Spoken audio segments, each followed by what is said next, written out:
Oi, pessoal. Estamos aqui hoje, quinta-feira, no Pediatra Fora da Caixa. Nós vamos receber o Dr. Ubaide, cirurgião plástico. Eu conheci quando ele trabalhou conosco lá na Maternidade Ilha. Ele é um cirurgião sensacional e sempre muitas mães perguntam para mim algumas coisas específicas sobre cuidados após o nascimento. Então, eu preferi conversar com ele diretamente para a gente tirar todas as dúvidas sobre a questão dos procedimentos estéticos, tanto na gestação quanto no parto. E o que a gente pode fazer para se preparar. Muitas vezes, uma gravidez de susto próximo de uma mamoplastia, ou se a gente vai fazer a mamoplastia antes dos 25, mas vai engravidar só aos 35, que tipo de técnica nós podemos usar para poder estar... O Dr. Ubaide já está entrando.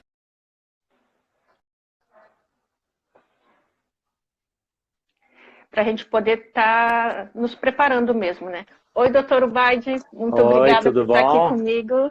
Tudo bem? Eu que agradeço o convite, a gentileza, é um prazer esclarecer as dúvidas aí das nossas pacientes sempre. Eu acompanho várias pacientes de vários casos relacionados com cirurgia pré ou pós, né? E elas perguntam algumas coisas bem específicas que eu falei, não, vou convidar o Dr. Ubaide, que ele vai saber falar melhor do que eu e o que a gente pode fazer. Né? Muitas mulheres acabam, muitas vezes, fazendo a mamoplastia aos 20, 25 anos, mas vão engravidar com 30, 35 anos.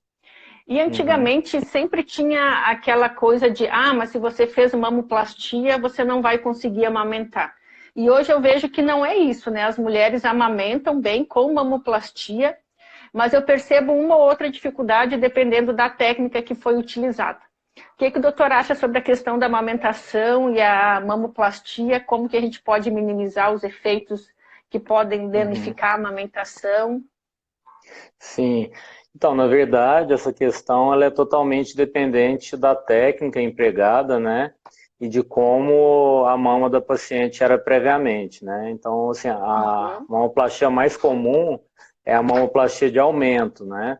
Então, mais modernamente, existem alguns pré-requisitos técnicos que a gente usa para isolar o implante da glândula mamária, né? Então, hoje, como padrão ouro, a gente sempre procura colocar a prótese ou num plano subfacial, que é uma capinha que existe entre o músculo e a glândula mamária, né, que é a face muscular, ou submuscular, em dual plane, né?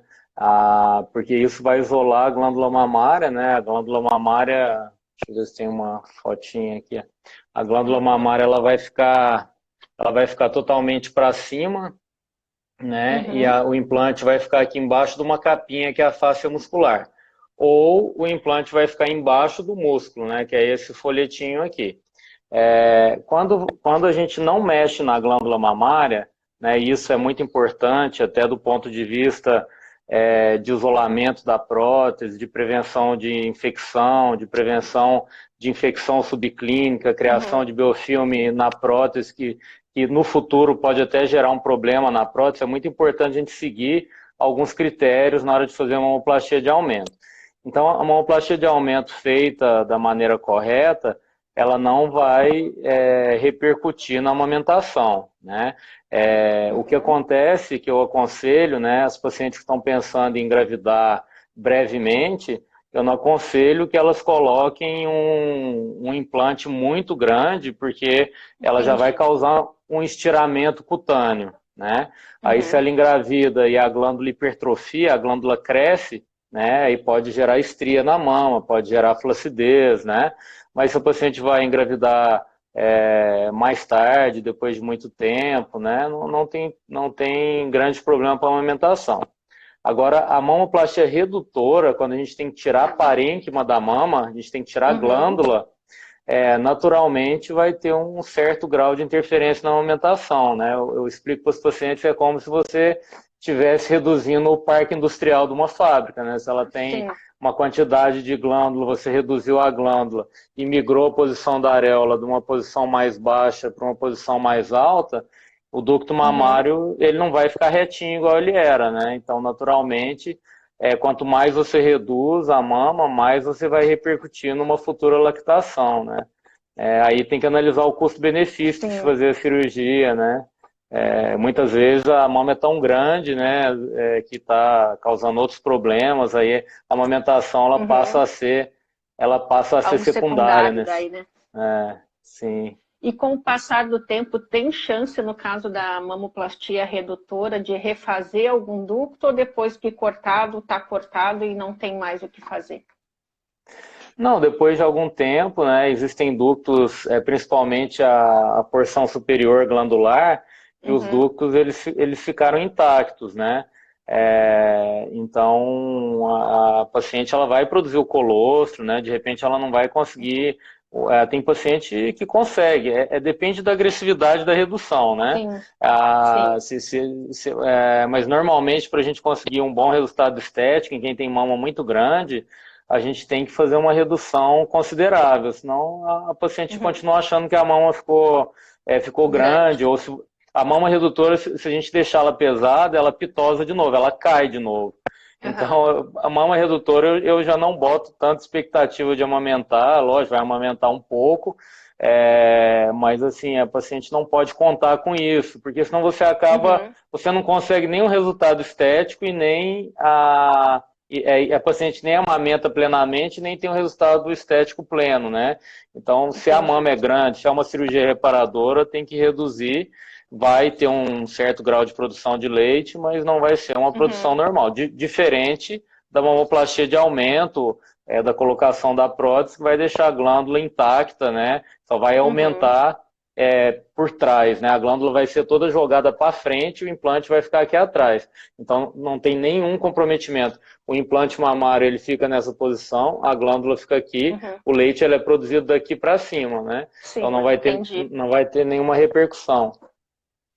Então, se for na questão do aumento mamário sem reduzir a mama, é tranquilo fazer a cirurgia, né? Agora, aquelas mulheres que estão pensando em fazer uma redução de mama que vai tirar parte da mama, precisa ver daí o custo-benefício. Se é algo que está prejudicando a saúde, vai ter que fazer de qualquer jeito. Mas se Eu for mais por costumo. uma mama flácida, alguma coisa, é melhor Uhum. postergar, talvez, né? Sim, a gente tem que situar, assim, ó, às vezes chega uma paciente muito jovem, esses dias eu operei uma Uhum, paciente de 16 anos, né, que tinha a mama muito grande, não tinha vida social, não fazia exercício, tinha dor na coluna, uhum, né, então com 16 anos, né, ela tem a vida toda pela frente, a amamentação é um processo muito futuro e que não é a prioridade de vida dela. Agora sim. uma paciente tem a mama média, né, a mama não está causando nenhum problema, ela pensa ter um filho no intervalo curto, aí eu acho que não vale a pena ela mexer na mama, né? Se o desejo de engravidar Uhum, dela for uma coisa breve, né? Aí essa é a minha opinião. sim. É, Uhum. vai ter que ser visto mesmo caso a caso e conversar, né, com o médico que ela vai escolher e realmente ver o que, que é mais importante para ela, né? Apesar da É, gente saber que a e, amamentação hoje é fundamental, mas às vezes não é possível em virtude de outros uhum. fatores, né? E aí tem fórmulas que a gente pode estar usando. Não, realmente é isso. Se for uma mama muito grande, a gente tem que pensar mais na qualidade de vida dela do que na amamentação, né? Uhum, Agora, se for um caso ali que não é muito grande, de repente é melhor esperar ter filho, né? Para depois reduzir a mama, né? uhum. Então tá bom. E a técnica por trás da glândula ou por trás do músculo não tem diferença em relação à complicação com a amamentação. As duas técnicas são tranquilas. Aí vai ser o cirurgião que vai decidir ali qual a melhor para aquela mulher. Nós evitamos hoje, como eu falei previamente, mas reforçando esse conceito, Uhum, que o implante mamário ele entre em contato com a glândula mamária sem necessidade, uhum, porque a glândula mamária ela pode ter bactéria e uhum. a bactéria em contato com o implante mamário pode criar um biofilme. O que é um biofilme? É uma Ah, película de verdade. bactéria. Uhum, Isso não gera uma infecção aguda, mas pode gerar uma inflamação crônica da cápsula e gerar o que a gente chama de contratura capsular. Então, eu, pelo menos, eu sempre procuro fazer algumas manobras na mamoplastia de aumento para isolar a prótese. Então, hoje a gente usa escudinhos, né? A gente chama de shield areolar, que é para proteger a areola, para que não saia a bactéria da areola na hora da colocação, evita o contato do implante mamário com a pele, lava a loja mamária com solução de antibiótico, faz antibiótico endovenoso, evita o uso de molde, é uma série de cuidados que a gente tem para que na hora da cirurgia a gente não leve biofilme para dentro. Né? E da mesma maneira evitar a contaminação também da glândula para a prótese. Então como que a gente faz isso? Usando o plano subfacial, que é acima do músculo, mas embaixo da fáscia muscular, que isola a mama da prótese também, ou usando o plano dual plane, que é o plano retromuscular, ou parcialmente atrás do músculo e parcialmente na frente do músculo, né? Isso é importante para prevenir complicação precoce e complicação futura. E aí a questão da amamentação é normal, né? É bem a não ser essa questão de você evitar por exemplo, eu acho ruim, né? Por exemplo, às vezes tem pacientes que colocam implante mamário e na ansiedade de ter uma mama muito grande, às vezes a paciente ela pede para colocar um implante grande, só que ela ainda quer engravidar. Então imagina que a pele ela já sofreu uma distensão, ela já está esticadinha. Se a paciente engravida logo em seguida, a distensão da pele já chegou no limite. Aí ela engravida a glândula que está na frente, ela hipertrofia, às vezes rompe fibra elástica da estria, né? Normalmente os pacientes conseguem amamentar, mas ela pode ter um dano estético cutâneo, né? Então, se a paciente pretende engravidar logo, ou ela engravida e amamenta antes, ou ela opta por...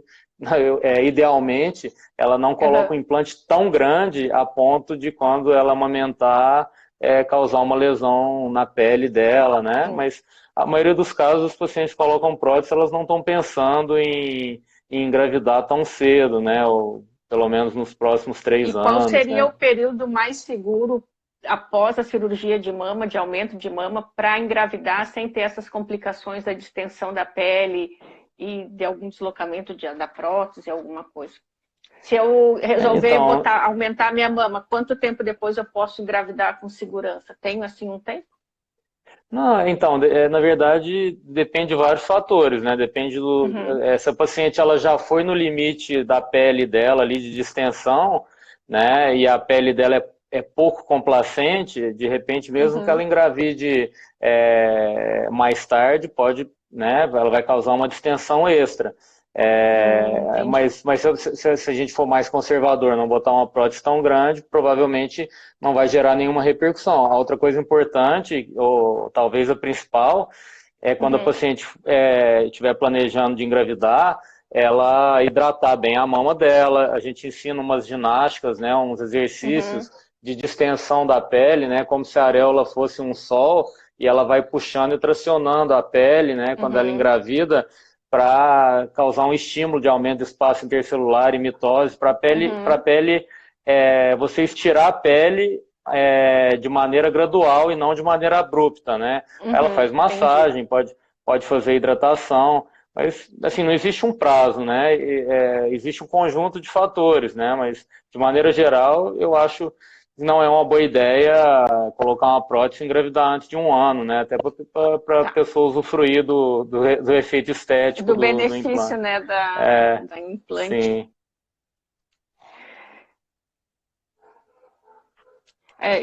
O doutor respondeu essa pergunta da questão da cirurgia. Uma outra pergunta que elas me fizeram aqui foi a questão de lipoaspiração.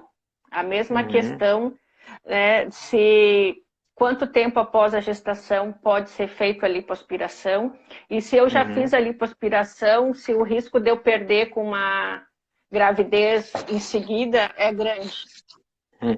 Então, o abdômen, né, isso aí é uma coisa que a gente procura explicar para os pacientes na consulta, né, o abdômen, o tratamento estético do abdômen, ele também é multifatorial, então a gente tem Uhum, gordura, excesso de pele e diastase ou abertura do músculo.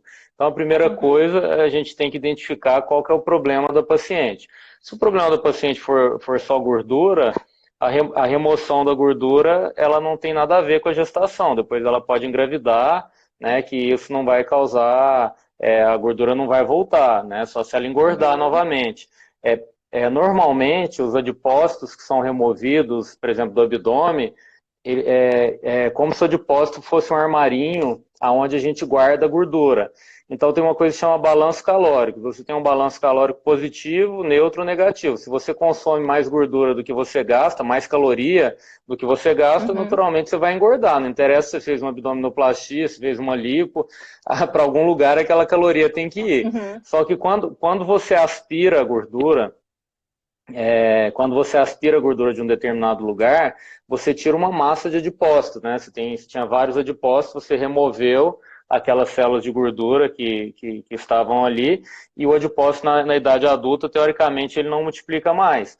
Então, se você fizer uma dieta hipercalórica, aquela caloria ela vai ser depositada, mas uhum, você vai mudar a preferência da deposição. Se você aspirou a barriga e fez uma dieta hipercalórica, de repente você vai depositar na coxa, no braço, ou, né, vai depositar uhum, preferencialmente onde ainda tem mais adipócito, né?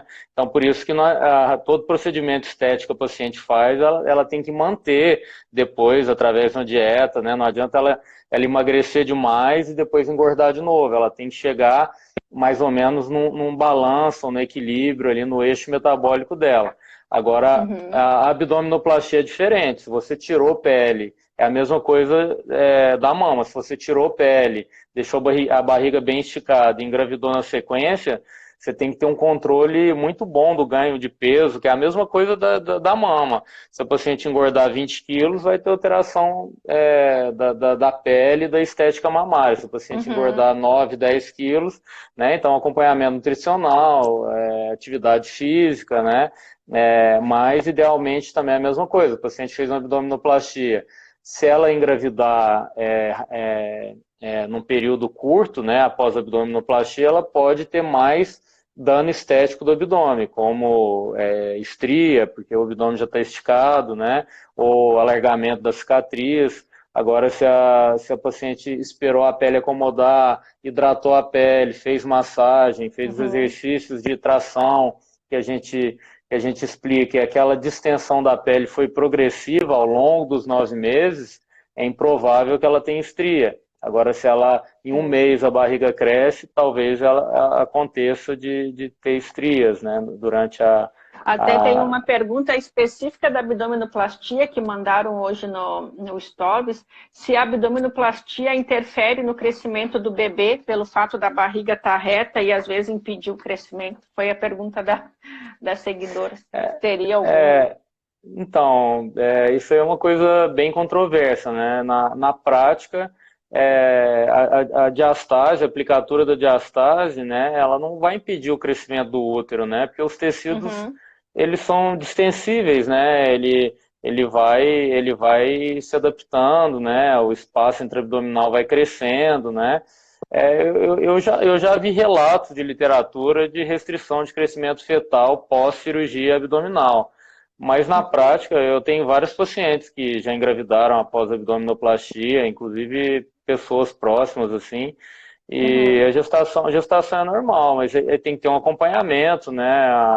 A pessoa tem que fazer, né, ultrassom periódico para ver se o feto está crescendo bem, tem que fazer massagem, tem que fazer os exercícios, uhum. tem que fazer alongamento, né? Uma série de coisas, mas Que eu, vê como a eu, cirurgia plástica hoje não é só uma simples cirurgia, né? Cada vez mais tu ter um cirurgião plástico da sua confiança que vai fazer toda uma técnica adequada para aquela realidade e para a idade da mulher é muito mais Uhum, importante do que às vezes a pessoa... A gente vê muito, né, doutor Baide?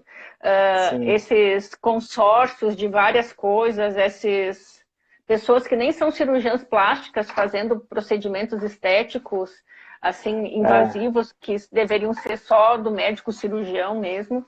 E aí, conversando verdade. contigo agora, eu vejo a importância que é tu ter um cirurgião de confiança, porque vai interferir muitas vezes no futuro daquela família ali, se ela não fizer uma cirurgia com uma técnica adequada, ou ter um cirurgião consciente que indique uma prótese um pouquinho menor, porque ela vai precisar daquela mama maior para uma amamentação, se ela, dependendo da idade da paciente, né? E também essa questão dos exercícios, aí eu nem tinha noção, né, da abdominoplastia, eu achava que fazia cirurgia, né? Eu, como pediatra, não tenho muito conhecimento de cirurgia plástica, mas eu fiquei impressionada em saber que tem vários procedimentos após a cirurgia que precisam ser feitos para que o resultado da cirurgia seja melhor, né? Não, se acontece, né, uma gravidez precoce, tem algumas coisas que a gente pode fazer para ajudar, né, a não ter um estiramento abrupto da pele, né? Mas voltando na questão da cirurgia plástica, a cirurgia plástica não pode ser uma venda de um produto, né? A paciente ela tem que sentar na sua frente e falar o que ela quer, e você vai dar os prós e os contras de cada técnica, né? Então, assim, eu não imponho a minhas pacientes uma técnica ou outra. Eu falo para ela o que existe de melhor. Muitas vezes existe mais de um caminho, né? E aí, baseado, né, no que ela deseja, no padrão anatômico dela, na programação de vida que ela tem, né? De repente, o paciente já constituiu a família, já não quer ter mais filho, a gente pode ser um pouco mais agressivo, ou de repente a paciente não planeja ter filho, tem paciente que quer o seio mais marcado, o que vai fazer ela feliz naquele momento é ter um seio farto. Então, assim, não é só o físico, né? Você tem que ver qual que é o lado psicológico daquela paciente. Por que ela está fazendo aquela cirurgia? Se ela tem consciência dos futuros prós e contras de cada técnica, né? Então, na verdade, eu mostro, né, os caminhos. Muitas vezes eu aconselho o caminho, mas existe mais de um caminho certo, né? Então você tem que individualizar cada caso e ver naquele momento de vida, né, qual que vai ser a melhor conduta para aquela pessoa, baseado no histórico dela e no planejamento futuro que ela tem, né? Isso, essa individualização que eu acho que é o mais importante, né? Muitas vezes a gente, como mulher, tem um ideal de como quer ser, mas aquele ideal talvez não seja nem possível com a estrutura corporal de cada uma, né? E aí o cirurgião plástico vai ajustar, conversando e dando opções, né, para aquele desejo ali, talvez não. E a outra coisa, assim, tem paciente que principalmente os pacientes mais jovens, né, que elas, naquele momento da vida dela, ela quer né, ela tem um desejo de ter uma mama mais marcada, mais redonda ou maior, né?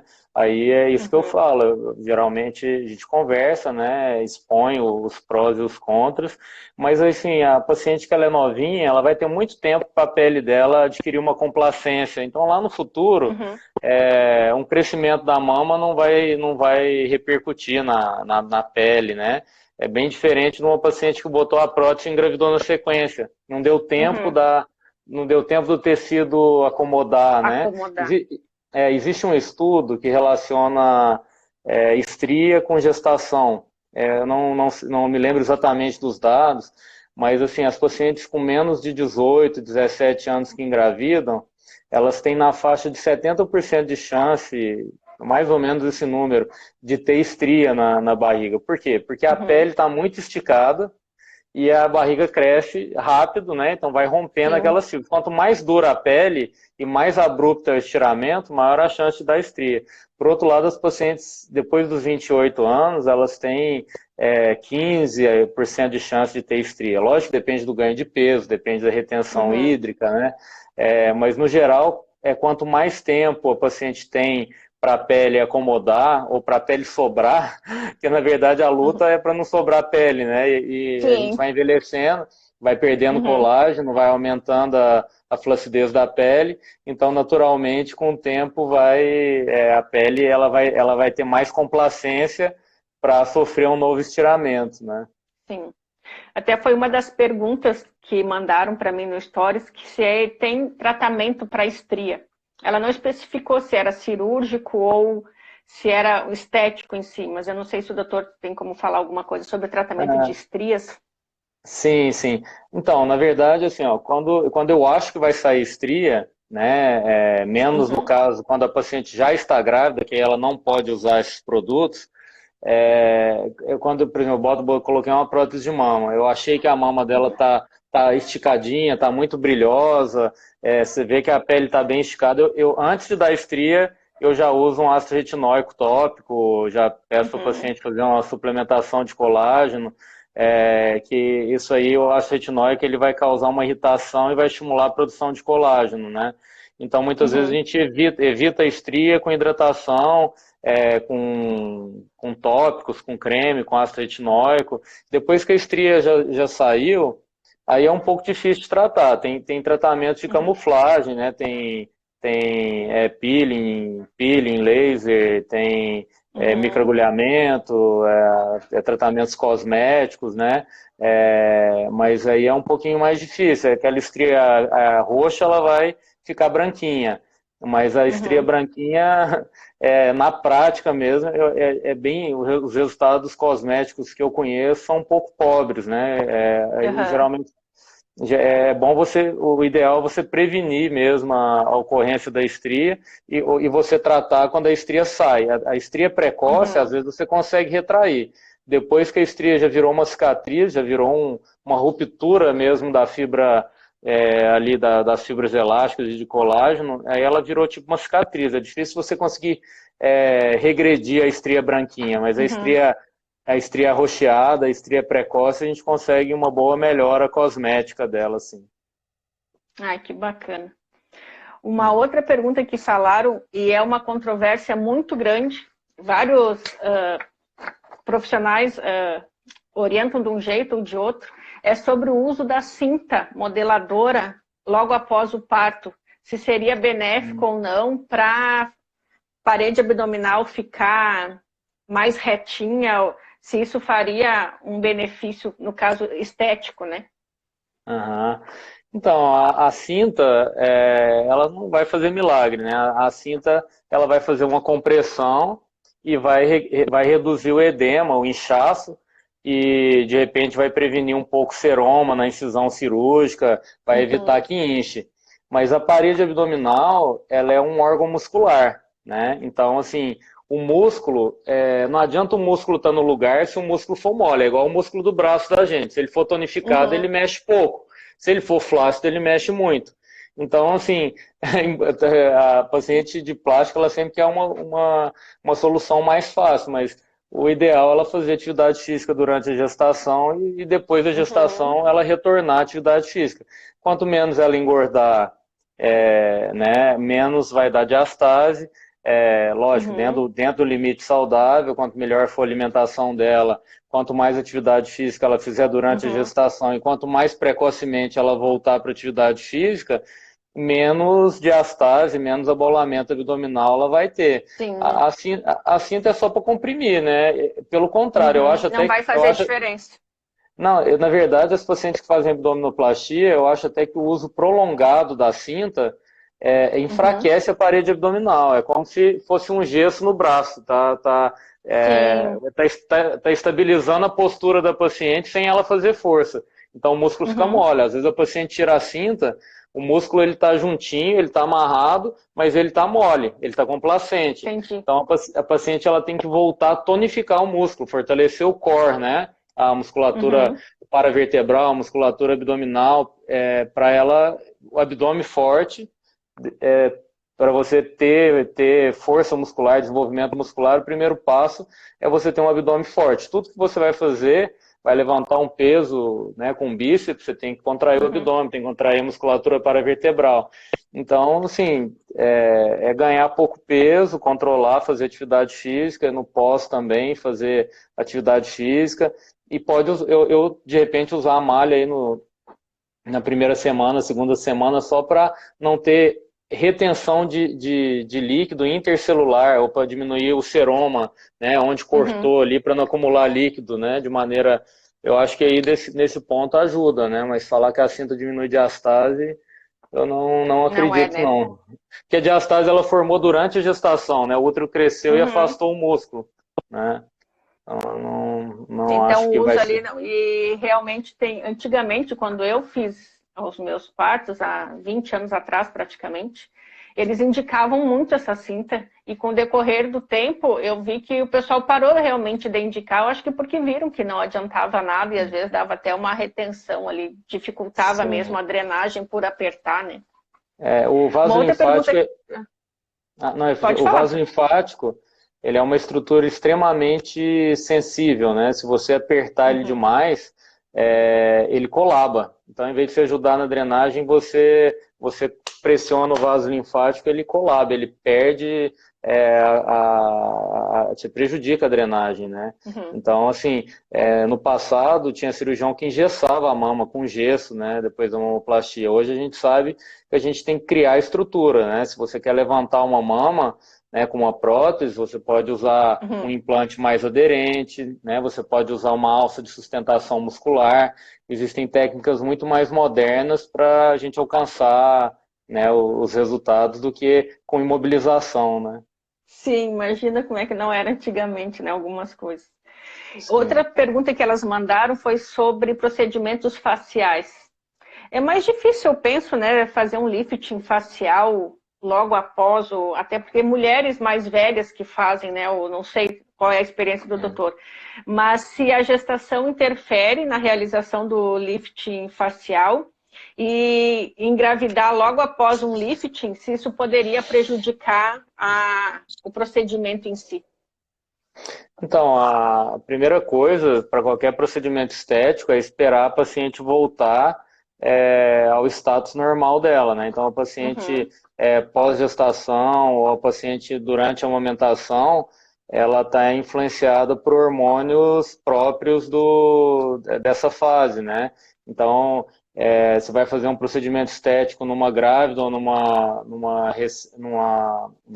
mulher que está amamentando, às vezes o rosto está inchado, né? Geralmente a gente espera desinchar, espera baixar aqueles hormônios próprios uhum, desse período, espera ela voltar, né, pro status normal dela, para a gente poder realizar os procedimentos estéticos. A face ela é diferente do abdômen, por exemplo. A face ela vai sofrer pouca repercussão de uma gestação, então acho que não tem muita alteração do facelifting com uma gestação, né? Também depende do ganho de peso da paciente, né? O que gera flacidez é a oscilação, é o vai e vem, né? Estica e uhum, encolhe, né? Engravidou muito, uhum, ou ganhou muito peso, a barriga cresceu demais e encolheu.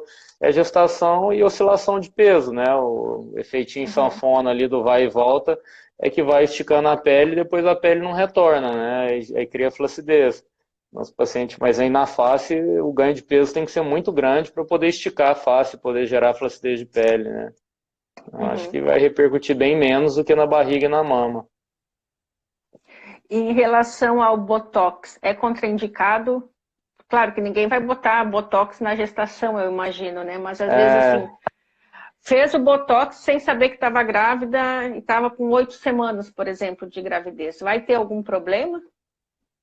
então, isso assim, é até antiético você fazer um estudo em grávida para saber se Uhum, existe problema usar toxina botulínica ou não, né, na gestação. Então, não existem estudos que demonstrem segurança do uso da toxina botulínica durante a gestação, né? Então, assim, eu não faço, não recomendo fazer, porque não é uma coisa uhum, segura, né? Não é uma sim. coisa comprovada. Então, geralmente a gente não faz. Mas se foi feito, né, sem conhecimento da paciente, também não conheço relatos de alteração, até porque a dose do Botox ela é baixa, né? E provavelmente não vai ter efeito Uhum, na criança, né? Até porque a criança ela respira através da mãe, não vai prejudicar a musculatura respiratória ali da criança, né? uhum, Então, ela, né, vai ser o oxigênio que vai vir da sim, placenta. Então, mas eu não aconselho fazer, né? Não é um procedimento padrão. sim. Ah, então tá bom. Doutor Ubaide, era essas perguntas que eu tinha. Não sei se tu queres fazer um apanhado de mais alguma coisa que tu achas importante em relação à gestação e lactação sobre os procedimentos estéticos. Aham. Não, acho que foi bem esclarecedor, né? De repente, a gente reforçar aquela ideia do planejamento de vida, né? A paciente, ela Uhum. vê em que fase da vida que ela está e a gente raciocinar do ponto de vista de procedimento baseado no que ela está planejando, né? Se ela Uhum. planeja engravidar precocemente, se ela ainda vai engravidar, de repente a gente pode ser um pouco mais conservador nos procedimentos, né? Ou se o paciente não tem plano de engravidar, né? É a individualização das histórias de vida, né? Do contexto de cada pessoa e, logicamente, não economizar quando se trata de saúde, né? Existem implantes de Sim. maior qualidade, existem procedimentos que minimizam complicações futuras, que diminuem a chance de um problema futuro, como uma contratura capsular. Então, assim, existem protocolos que devem ser seguidos, né? E para Uhum. você seguir um padrão ouro, nem sempre é mais barato, né? Então, quando você Sim. vai fazer uma cirurgia plástica, vai colocar um implante dentro do seu corpo, a gente tem que pensar muito em qualidade, em segurança, né? Em qualidade e seguir o que existe prova, né? Científica, o que existe documentação científica, né? Porque a gente vai ter um resultado bom precocemente e um resultado duradouro, né? E sempre, Sim. né, fez uma cirurgia plástica, engravidou, acompanhamento multidisciplinar, né, com obstetra, com um nutricionista, com um educador físico, Uhum. né, para ter uma gestação tranquila e ter uma manutenção do peso, né? Então, é isso aí, é constância, né? Se a pessoa ela faz uma Sim. atividade física, ela se alimenta bem, ela vai ter um resultado prolongado, né? Se ela usa produtos de qualidade, se ela, né, conta para o cirurgião plástico qual que é o plano de vida, o que que ela quer de resultado, né? Então, às vezes a consulta ela demora porque você tem que compreender o que que o paciente quer, o que que ela quer de resultado, em Uhum. qual momento de vida que ela está, né? Então, geralmente minha consulta demora porque a gente tem que entender essas particularidades e se não for para oferecer o que tem de melhor, né, eu acho que aí a gente perde, né, um pouco o sentido da profissão, né? Que a gente Com tem que estar certeza. sempre Eu sempre trabalhando. digo isso. Então, às vezes a paciente ela tem 1.000 alternativas mais baratas, né? Então Uhum. ela vai procurar alguma coisa que não é tão boa, possivelmente ela vai ter mais dor de cabeça no futuro, né? Então essa padronização de procedimentos, hoje a gente fala, existem os 14 passos da mamoplastia segura, por exemplo, né? Lógico que eu fazer Uhum. uma cirurgia padrão ouro é um pouco mais caro em termos de material, né? Em termos de logística do que usar um implante de baixa qualidade, não seguir os protocolos, né, que a gente segue. Mas aí é uma questão de conscientização, né, de Sim, planejamento de e vida. também de ter um profissional sério, né, doutor Baide? Porque às Sim, vezes a pessoa que opta por tudo aquele mais barato, sem orientar a paciente, que tem um procedimento mais seguro ou melhor, mas muitas vezes até de má fé, muitas vezes escolhe um produto inferior, enfim. uhum, Mas e é, cada vez mais, eu sempre vejo nos programas de televisão em si, acidentes estéticos que ocorrem e quando a pessoa vai ver, nem cirurgião plástico era realmente, né? E eu sei que a Sociedade Brasileira de Cirurgia Plástica tem um site ali onde diz quem são realmente cirurgiões, né? E tem lá para sim. pessoas. E isso é importante as pessoas estarem pesquisando quando elas resolvem, né, procurar um médico, saber realmente se ele tem aquela formação ali e se ele faz Entrar no parte, né, site da da sociedade. sociedade. Em Santa Catarina a gente conta com excelentes profissionais, né? Eu conheço uma maioria, né? Trabalhei 7 anos Uhum, no Itaú, né? Em Floripa. Agora estou só aqui em uhum, Gaspar, morando em Balneário. Mas a gente tem muitos profissionais bons, né? Aqui na região. E é importante isso, né? Verificar se o cirurgião ele é habilitado, se ele está preocupado realmente com a paciente, em oferecer qualidade, uhum. né? e individualizar cada caso. Acho que é bem por aí, você resumiu bem. Uhum. Doutor Ubaide, muito obrigada por estar aqui comigo no Pediatra Fora da Caixa, numa quinta-feira, já quase 10 horas da noite. As Eu minhas que pacientes vão agradeço. ficar super felizes de terem tirado várias dúvidas. E mais uma vez, muito obrigada. A live vai ficar disponível 24 horas no Pediatra Fora da Caixa, mas vai também para o canal do YouTube e para o podcast no Spotify. Aí pode mandar aí para suas pacientes que vai estar lá. Tá bom, eu que agradeço a oportunidade e estamos sempre à disposição, tá? Um grande abraço. Tá bom. Um grande abraço. Tchau, tchau.